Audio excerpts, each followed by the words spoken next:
Welcome to this deep dive. Today we're going back in time a bit, back to 17th century England. And we're going to be looking at a world of like schemes and plots and, religious tensions and, believe it or not, chess. Oh, yeah. Yeah, chess. That's right. The source material today is A Game at Chess, which is a play. And it was so politically charged back in the 1600s that it actually caused a pretty big uproar. Oh, yeah. This play was really something else. It's incredible how Thomas Middleton, the playwright, he took a chessboard and turned it into like this stage for satire. Yeah. Using it to expose all these power struggles between Protestant England and Catholic Spain. So this play wasn't just like a game, it was like a full-blown commentary on what was actually happening in the world. Exactly. What I think is really interesting is how each chess piece stands in for an actual historical figure. Okay. It's like a 17th century political cartoon, but way higher stakes. So, for instance, we've got the Black King, who's Philip IV of Spain. Oh. He was a pretty powerful monarch known for, like, throwing his weight around. And his Black Knight, that's Gondomar, the Spanish ambassador to England. Gondomar had this reputation for being, like, a super clever diplomat. Yeah, he was a shrewd one. But here's where things get kind of interesting. Gondomar also had this medical condition, a fistula. And Middleton actually uses that as, like, a running joke throughout the entire play. Right. It might seem kind of crude at first glance, but is there something more to it, like a deeper meaning behind it? Oh, definitely. See, by bringing up Gondomar's fistula all the time and making it kind of a joke, Middleton was actually undermining Gondomar's authority.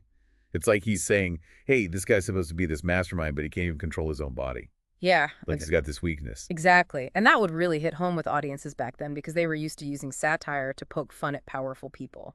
Oh, I see. So then on the English side of the chessboard, we've got the White King James I of England. And he kind of comes across as a little naive, like he's easily manipulated by that Black Knight Gondomar. What was James I actually like as a ruler? Well, James I was kind of in a tough spot. He was a Protestant king ruling over a mostly Protestant country, but he was also really trying to keep the peace with Catholic Spain. And one of the biggest things going on at the time was this proposed Spanish match. The idea of marrying his son, Prince Charles, to the Spanish Infanta. Okay, so this Spanish match, it wasn't just like a royal wedding. It was a huge political move. How does that tie into the drama of A Game at Chess? Well, the play uses the Spanish match as this like big source of tension, mirroring the anxieties that a lot of people actually felt back then. James, I was actually really into this marriage. He saw it as a way to secure peace and strengthen England's position in Europe. But as you can imagine, a lot of people in Protestant England were really suspicious of any alliance with Catholic Spain. Right, because they're like rivals. So they don't want to be in bed with Spain. Right. Gotcha. So it's like this chess game is happening on two levels. The personal level of the characters, but then also this broader level of like international politics. Exactly. You got it. Yeah. And Middleton doesn't shy away from showing how messy it all is.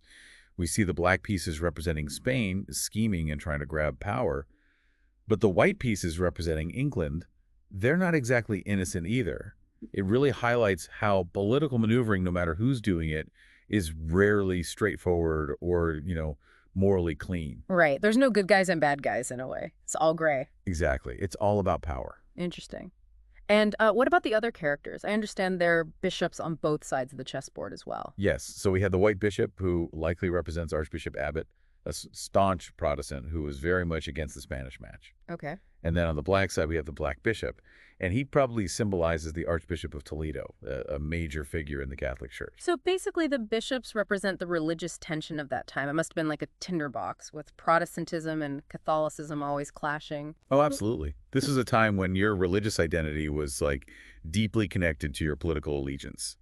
And the play doesn't hold back from showing the mistrust and animosity between the two sides. Right. They don't get along very well. Not at all. Then there's this other bishop, though, the fat bishop. And he seems a bit different. He's like this larger-than-life, almost comical character.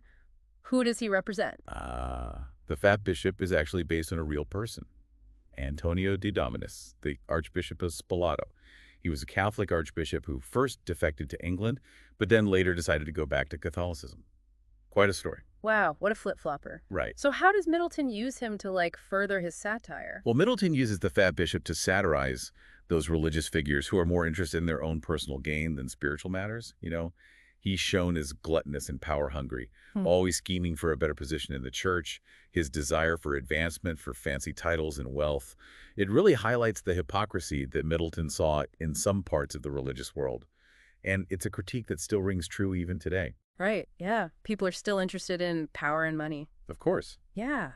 It's fascinating how Middleton uses humor to kind of expose these darker parts of human nature, whether it's like political ambition or religious hypocrisy. That's the power of satire. Yeah. It makes you laugh, but it also makes you think critically about the world around you.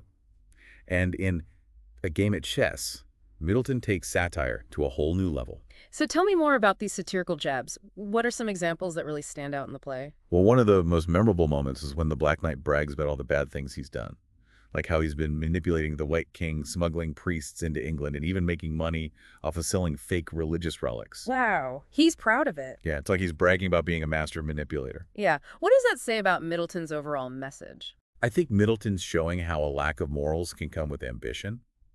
The Black Knight is so focused on winning the game, on achieving his goals, that he doesn't even care about right and wrong.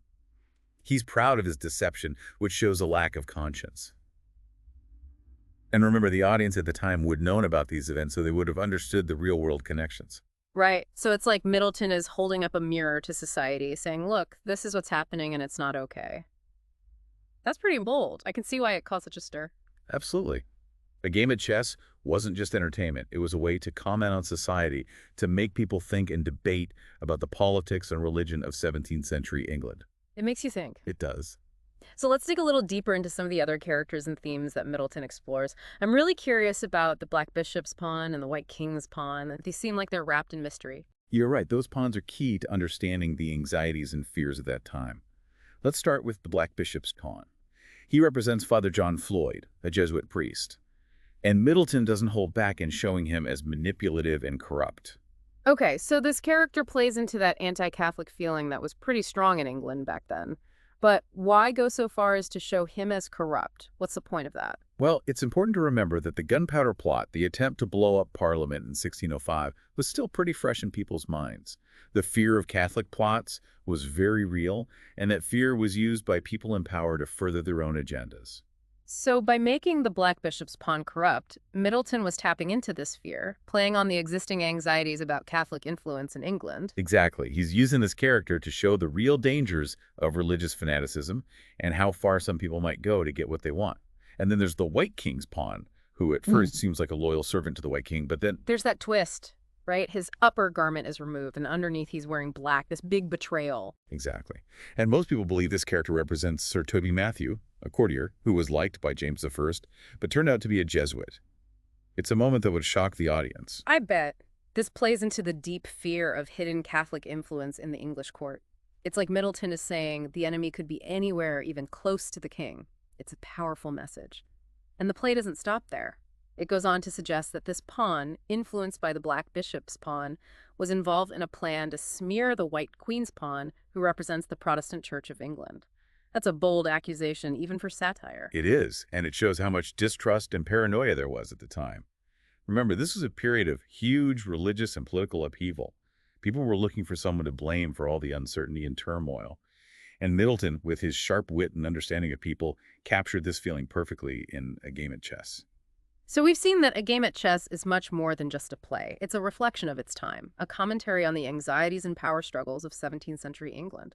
But beyond the history, what about the play itself? What makes it so special theatrically? Well, aside from the brilliant writing and clever satire, A Game at Chess was known for its amazing staging and visual effects. You mean like moving statues, a fiery altar, and even a character going down to hell? That's right. Middleton went all out to create a visually stunning experience for his audience. These things weren't just for show. They were carefully planned to emphasize the play's message, to make the audience really feel the conflict happening on stage. It must have been incredible to see these figures representing real people moving around, engaging in symbolic battles. It must have felt so real and provocative. Absolutely. Yeah. And you have to remember that the theater was a powerful way to spread ideas and influence people back then. So A Game at Chess, with its bold satire and allegory, had the potential to be really influential. And influential it was. It was a huge hit. People flocked to see these real-life figures and their actions laid bare on stage. It was a phenomenon. And it's this mix of political commentary, religious satire, and theatrical spectacle that makes A Game at Chess so compelling. It captures the anxieties and tensions of its time, giving voice to fears and suspicions that were often whispered but rarely said out loud. It's clear that this play goes way beyond the surface. It's not just a historical drama, it's a look into the human condition. A timeless exploration of ambition, betrayal, and how power works. Exactly. And that's why even centuries later, a game at chess continues to fascinate us. It speaks to something fundamental about human nature that goes beyond time and place. Now let's dive a little deeper into how Middleton uses satire to expose the flaws and vices of his characters. We've touched on some of this already, but there's so much more to discover. Where should we begin? Well, let's go back to Gondomar the Black Knight. Remember his fistula? Oh. It becomes like this running gag throughout the play. Oh, yeah. It's hard to forget. Right. It might seem like silly humor, but Middleton's actually making a clever point with it. Okay, so how does this, bodily humor tie into the bigger themes of the play? By constantly reminding us about Gondomar's fistula, Middleton's subtly kind of chipping away at his image as this powerful, cunning figure. It's like he's saying that even someone in a position of authority is still human. You know, they have weaknesses and flaws. I see. It's like taking him down a peg. Exactly. And speaking of flaws, we can't forget about the fat bishop and his constant desire for preferment. He's obsessed with luxury, always scheming for a better spot in the church, even if it means going back to Catholicism. What's Middleton saying about religious figures like him? Well, the fat bishop really embodies the hypocrisy that Middleton saw in the church. He puts his own personal gain, wealth, status, power above his spiritual duties. His constant complaining and scheming show how some religious leaders might be more concerned with earthly rewards than actually serving their congregations. So Middleton uses this kind of over-the-top comical character to expose a deeper truth about the potential for corruption within religious institutions. Exactly. And this critique isn't just aimed at one side or denomination. Remember, Middleton also targets figures within the Protestant church. It's a reminder that the pursuit of power can corrupt anyone, no matter what they believe. That's a good point. No one's safe. Right. Then there's that scene where the Black Knight is listing all his schemes and manipulations. He's smuggling priests into England, profiting from religious artifacts, even bragging about manipulating the White King. What was Middleton trying to get across with this blatant bragging? I think Middleton's highlighting the moral bankruptcy that can come with unchecked ambition. Yeah. You know, the Black Knight is so obsessed with the game of power that he's lost any sense of right and wrong. He actually takes pride in his deception, which shows a real lack of conscience. It's like he has no morals. Ray's lost his way. It's a scary thought Yeah. that the pursuit of power can make you lose your moral compass. It definitely is. And Middleton doesn't shy away from exploring that darker side of power dynamics. Look at the Black Bishop's pawn father, John Floyd. He's shown doing some really disturbing things. There are accusations of poisoning, rumors of infanticide. It's pretty chilling. It's intense. How much of this was based on actual events, though? Were these accusations true, or was Middleton exaggerating for dramatic effect? It's hard to know for sure. Remember, this was a time of high religious tension and paranoia. The gunpowder plot had really shaken England, leaving this lingering fear of Catholic plots. Middleton probably tapped into those existing anxieties, using the play to explore the potential for violence and extremism that can come from religious fervor. So even if some of the accusations were exaggerated, they would have resonated with an audience that was already afraid of these threats. Exactly, and that's what makes a game at chess so effective as social commentary. It reflects the fears and anxieties of its time, forcing the audience to confront the darker parts of their own society. It's like holding up a mirror. It's a reminder that sometimes the most compelling stories come from the truths or the things we believe to be true that we're most afraid to face. Absolutely. And this exploration of fear and manipulation isn't just limited to the black pieces representing Spain. Middleton also targets the white pieces representing England, especially the white King James I. Right. We talked about how James is shown as kind of bumbling and easily influenced by Gondomar. That probably didn't make the king very happy. But what was Middleton trying to say about James I through this portrayal? This likely reflects a growing dissatisfaction with James's pro-Spanish policies. Remember, this was a time when England and Spain were major rivals competing for global power. The Spanish Armada might have been defeated decades earlier, but the threat from Spain was still very real in the minds of many English people. So by showing James I as weak and easily manipulated, Middleton is playing on this national anxiety, this fear that England's hard-won independence and Protestant identity were being compromised. Yes, and this anxiety is made even worse by the presence of hidden Jesuits within the English court, like the White King's pawn Sir Toby Matthew. It creates this atmosphere of paranoia, this idea that the enemy isn't just outside your borders, but could be lurking anywhere, even in the heart of power. It's like a spy thriller playing out on stage. This fear of infiltration and betrayal must have been really strong given the religious and political climate at the time. Absolutely. The gunpowder plot had shown just how far some people were willing to go to achieve their religious and political goals.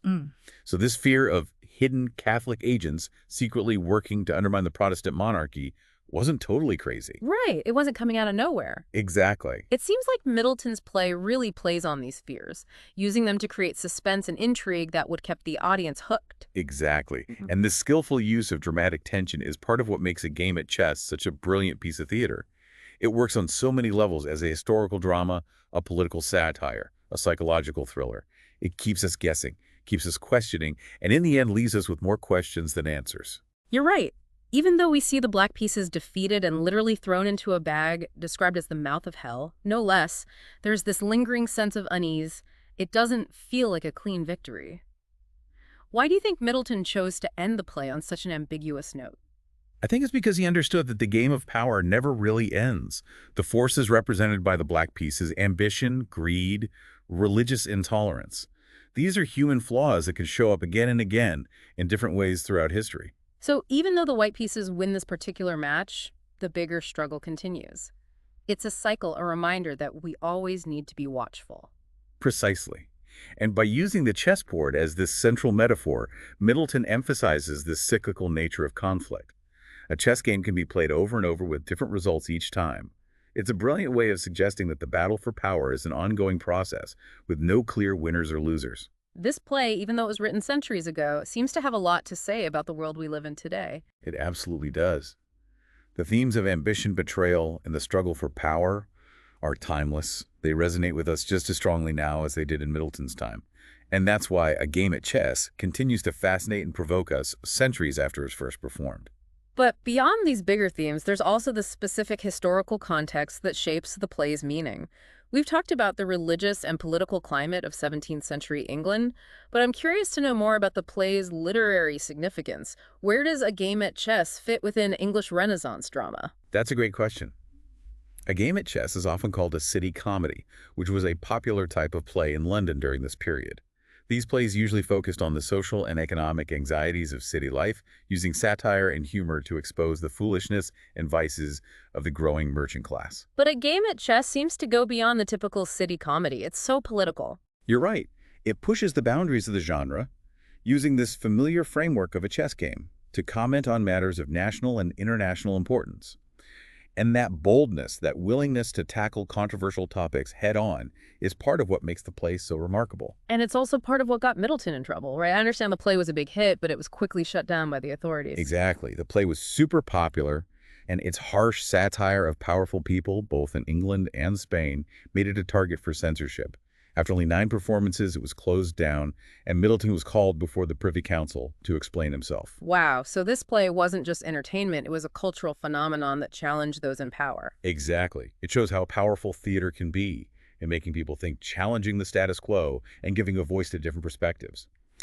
A Game at Chess is a powerful reminder of the important role art can play in holding a mirror up to society and starting important conversations. It's a testament to the enduring power of words and ideas to challenge authority and inspire change. Absolutely. Yeah. Or even though the specific political and religious context of the play might seem far removed from us today, its core message about the complexities of power, the dangers of unchecked ambition, and the importance of critical thinking is as relevant as ever. It reminds us that the game of chess is always being played, whether on a global political stage or in the smaller parts of our daily lives. And we all have a role to play in how it turns out. And perhaps even more importantly, we have a responsibility to question the rules, to challenge the players, and to fight for a fairer game for everyone. A Game at Chess inspires us to be active participants in this ongoing struggle for a better world. Now, before we wrap up our deep dive into A Game at Chess, let's take a moment to appreciate the artistry of the play. We've talked about the satire and the political commentary, but I want to go back to those incredible visual elements that Middleton included. Of course, the moving statues, the fiery altar, the character going down to hell, these weren't just for show. They were really important to the play's overall impact. It's like he created a visual feast to go with the intellectual feast of satire and social commentary. I would love to see it performed live. Imagine the audience's reaction as these figures representing real people moved around with those amazing visual effects. It must have been a truly immersive experience. It's clear that Middleton was a master of his craft, blending wit, social commentary, and theatrical spectacle to create a truly groundbreaking work of art. But beyond the artistry, what do you think is the most enduring legacy of a game at chess? I think it's the play's ability to make us think critically about the world around us. It challenges us to question what we believe, to see through facades, and to recognize the ways in which power is used both subtly and openly. It's a reminder that the game of chess is always being played, whether on a grand political stage or in our everyday lives, and we all have a part in how it turns out. You know, it's interesting. We've talked about the play, but haven't really touched on the ending. And the ending of a game at chess is, well, it's not your typical happy ending. Yeah, you're right. It's not a clear-cut victory. It's kind of unsettling. We see the black pieces defeated, thrown into this bag that Middleton describes as like the mouth of hell. But it doesn't feel like a true win. It's more like a pause. Exactly. Yeah. There's this feeling of uneasiness, like those forces that the black pieces represent, the ambition, the religious intolerance, the manipulation, they haven't really been defeated. They're just waiting for the right moment to come back. Like they're lying in wait. Exactly. It's like a warning. Yeah. Don't get too comfortable. The game's not over yet. What do you think Middleton was trying to say with this open-ended conclusion? I think he understood that human nature doesn't really change. The drive for power, the tendency to deceive, the way we're influenced by fear and manipulation, these things are timeless. They're part of who we are. You can't just erase them by winning one battle. So even though the white pieces representing England win this specific game, Middleton is suggesting that the fight goes on. It's this back-and-forth struggle between those who want control and those who resist. Exactly. And that's where the chessboard metaphor is so brilliant. A chess game can be played again and again with different people, different strategies, and different outcomes. It's this constant exchange, a reminder that we always have to be aware and think critically. Right. We can't let our guard down. Exactly. It's a powerful message, especially when we think about the historical context, the anxiety about the Spanish match, the fear of Catholic plots, the uncertainty about England's future. These were real concerns for people back then. Absolutely.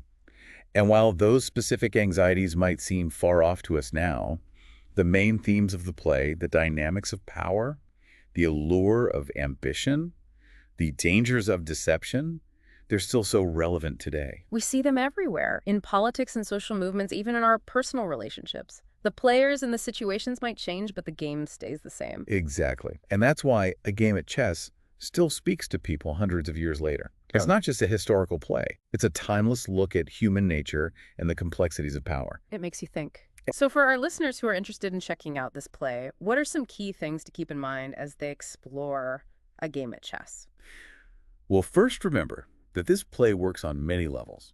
It's a political satire, a historical drama, a psychological thriller, and even a commentary on the power of theater itself. It's like a complex puzzle with different pieces fitting together. Exactly. Second, pay close attention to the symbolism of the chessboard. It's not just about a game. It represents the constant struggle between opposing forces, a reminder that the pursuit of power never really ends. And finally, don't underestimate the role of satire. Middleton uses humor to expose hypocrisy, to criticize those in power, and to make us question our own beliefs. It's like he's saying, don't take things too seriously. Right. Sometimes laughter is the best way to fight back against those who abuse their power. I like that. So as we wrap up this deep dive into a game at chess, we encourage you, the listener, to consider your own place on the chessboard of life. What moves are you making? What forces are influencing your world? And are you playing to win, or are you trying to create a fairer game for everyone? The choice is ultimately yours. And that's where we'll leave our deep dive for today. Thank you for joining us. It's been a pleasure.